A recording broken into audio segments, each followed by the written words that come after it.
Plan का आपको इस इंटरव्यू से पहले पता था या इस मुलाकात का जिसका उन्होंने जिक्र किया है? बिल्कुल भी नहीं जी, मुझे बिल्कुल भी नहीं पता था। मेरे ख्याल में आप बहुत सीनियर सहाफ़ी होगी, उम्र आपकी इतनी नहीं है लेकिन सहाफ़त में आपका बहुत अरसा हो गया है। क्या आपने ऐसी कोई बात सुनी थी? मैंने तो किसी ना सहाफ़ी से सुना ना, लेकिन अगर वो कह रहे हैं और इतने वसूख से कह रहे हैं तो ज़रूर सही कह रहे होंगे।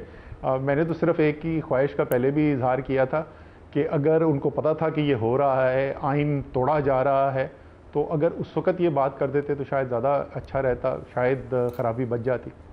क्योंकि अभी आपने वर्ड यूज़ किया रिजीम चेंज। आई रिमेंबर उस वक्त पीटीआई बार बार रिजीम चेंज कहती थी and I don't think PMLN की तरफ से ये बात मानी जाती थी। बट आप क्या हम कह सकते हैं कि ज़ुबैर साहब भी आप मान रहे हैं कि it was a regime change? जी, वो जो उनका स्टेटमेंट आया है उसमें तो बिल्कुल लगता है कि ना सिर्फ रिजीम चेंज एक हकीकत थी, बट ये भी लगता है कि जो तमाम, सिर्फ ये नहीं था कि नवाज़ शरीफ और एक दो लोगों को पता था, बल्कि जो सीनियर लीडरशिप थी उनको सबको पता था कि क्या हो रहा है। एंड ज़ुबैर साहब उसके मुखालिफ थे? पता नहीं, मुझे क्या पता मुखालिफ थे या नहीं थे। ये तो ज़ुबैर साहब भी इस बात का जवाब दे सकते। जैसे आपने कहा, मैं उनसे सियासत में बात ही नहीं करता। जिस वक्त मैंने तहरीक इंसाफ ज्वाइन की और ज़ुबैर, हमारी फैमिली के अंदर आधे लोग ने कहा कि अच्छा ठीक है, मुल्क के लिए अगर बेहतर कर सकते हो तो कोशिश कर लो। आधे लोगों ने कहा कि नहीं, ये बड़ी ख़राब चीज़ होती है, सियासत अच्छी चीज़ नहीं होती, शरीफ लोगों के घरों के लोग नहीं जाते, इसमें मत जाओ। लेकिन जो सबसे ज़्यादा शदीद मुखालफत की थी वो ज़ुबैर भाई ने की थी, और उन्होंने मुझे बहुत कन्विंस करने की कोशिश की कि क्यों इमरान खान जो हैं वो एक अच्छे सियासतदान नहीं है और उनकी पार्टी ज्वाइन करना जो है वो बहुत बड़ी गलती है।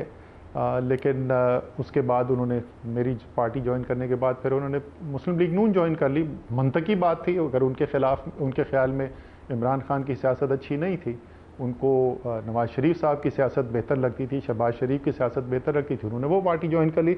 लेकिन जब उन्होंने ये फ़ैसला कर लिया तो उसके बाद हमने आपस में सियासत पे बात करनी छोड़ दी। असद उमर साहब, अब इट्स हाईली लाइकली कि ज़ुबैर साहब पीटीआई ज्वाइन कर सकते हैं, जबकि आप अब पॉलिटिक्स में नहीं हैं। How do you feel about it?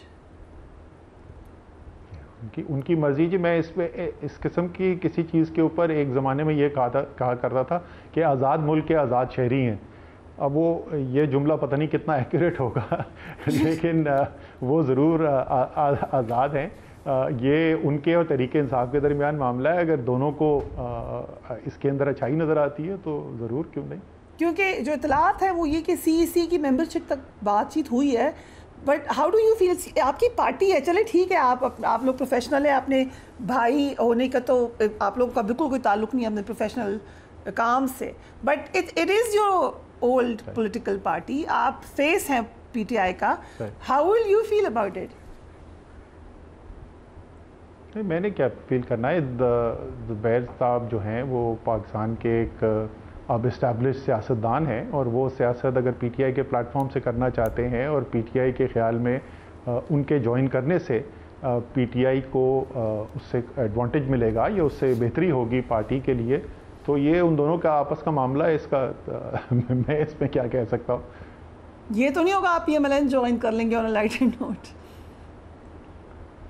मैं जी देखें, ये वाला जो काम है ना, मैं सियासत में, मैं तो फरिया आपको पता है, मैं जब सियासत में था मैं अपने आप को सियासतदान नहीं मानता था। मैं सियासत थोड़ी करने के लिए आया था। मुझे ना मैं अपने कोई शौक से आ गया था।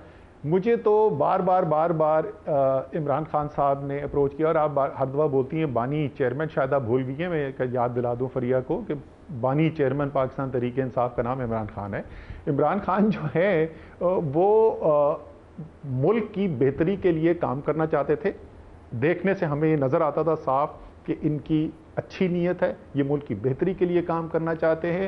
ये सिर्फ क्रिकेट की फील्ड के अंदर नहीं, बल्कि शौकत खानम बनाकर, नमल बनाकर वो साबित कर चुके हैं कि उन्होंने अपनी ज़िंदगी को इस वक्त फोकस किया हुआ है पाकिस्तान की बेहतरी के लिए, और वो सियासत के मैदान में भी बेहतरी करना चाहते हैं। और उनका पुरजोर बार बार इसरार था कि तुम्हारी यानी मेरी मदद की ज़रूरत है, और लोगों के साथ साथ मेरी भी मदद की ज़रूरत है, तो मुझे चाहिए तुम पार्टी के अंदर आओ और ज्वाइन करो। तो मैंने पार्टी में आ गया था। सो हमारा तो सिर्फ मकसद ये था कि पाकिस्तान की बेहतरी के लिए जो काम किया जा रहा है उसमें मदद की जाए। मैं तो कोई सियासत करने आया ही नहीं था। तो मैं क्यों किसी और पार्टी के अंदर जाऊंगा? अगर मुझे सियासत ही करनी हो तो तरीके इंसाफ के अलावा मैं क्यों किसी और के पास जाऊंगा? सो अगर अभी भी आप समझते हैं कि पीटीआई ही की सियासत हो या खान साहब की सियासत ही बेहतरीन है? जी, इसमें मुझे कोई शक नहीं। मैं बार बार इसको बोल चुका हूँ कि मेरे ख्याल में पाकिस्तान में अगर कोई पॉलिटिकल पार्टी है, कोई शख्स पाकिस्तान पे जो खुलूस नीयत से पाकिस्तान की बेहतरी के लिए काम करना चाहता है, अपने मफाद के लिए नहीं, पाकिस्तान की बेहतरी के लिए काम करना चाहता है, तो पीटीआई से बेहतर प्लेटफॉर्म मौजूद नहीं है। इसका मतलब ये नहीं कि मैं हर पीटीआई की स्ट्रैटेजी से, हर पॉलिसी से इत्तफाक करूँ। अब पहले ज़ाहिर है पार्टी का हिस्सा था, एक जो क्लोज ग्रुप था उसके अंदर भी था, जो भी मुझे राय देनी होती थी वो राय मैं उस कमरे में देता था और मुझे पूरी इजाज़त थी कि मैं अपनी राय दूं। हर फैसला जो है आपकी राय के मुताबिक नहीं होता, लेकिन क्योंकि आपके पास ये मौजूद है ये मौका कि आप अपनी राय रख सकें टेबल के ऊपर, तो इसलिए कमरे के बाहर बात नहीं की जाती थी। अब मैं पार्टी का हिस्सा नहीं हूँ, जाहिर है मैं किसी मुशावरत के अंदर शामिल नहीं हूँ। अब मैं पब्लिकली अगर कोई चीज़ होगी तरीके इंसाफ की जिससे मैं नहीं इत्तफाक करता, मैं पब्लिकली कह दूंगा। लेकिन मजबूरी तौर पर इसमें तो कोई शक ही, मेरे जहन में कोई शक ही नहीं है कि पाकिस्तान के अंदर बेहतरीन सियासी प्लेटफॉर्म पाकिस्तान की बेहतरी के लिए काम करने के लिए तरीके इंसाफ है। So coming back to what Zubair sahab said, PTI में क्योंकि आपका भी इंटरेस्ट है, ये बॉम्बशेल ही है जो उन्होंने कही है, अब पीएमएलएन बार बार उसकी तरदीद कर रही है। ख्वाजा आसिफ ने कहा था कि इस्टेब्लिशमेंट से हमारे राब्ते 2019 में हो गए थे। आपको याद होगा सोहेल वड़ायत साहब ने भी एक आर्टिकल लिखा, उन्होंने कहा कैबिनेट तक डिसाइड हो गई थी शहबाज शरीफ साहब से। फिर गालिबन आपने भी एक स्टेटमेंट दी है कि 2020 में ही बाजवा साहब पीटीआई को घर भेजना चाहते थे। Is this correct? नहीं, मैंने नहीं कहा।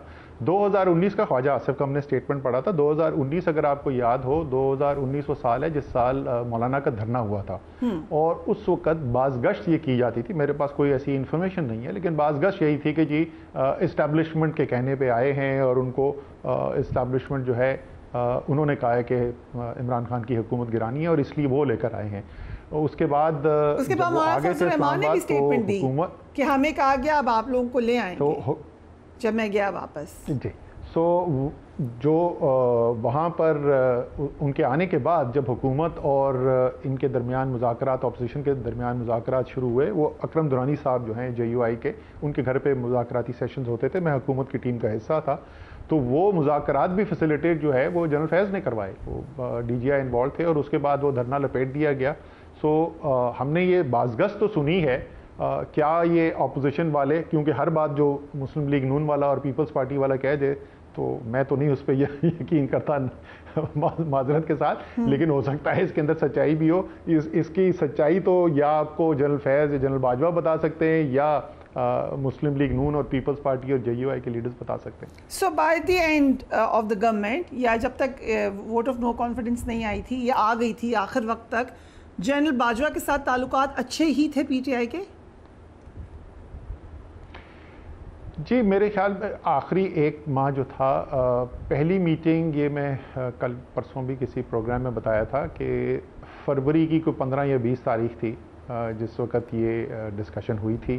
बनीगाला में मीटिंग कॉल हुई थी, 5-6 हम लोग थे और प्राइम मिनिस्टर ने, इमरान खान ने हमें ये बताया कि वोट ऑफ नो कॉन्फिडेंस आ रहा है।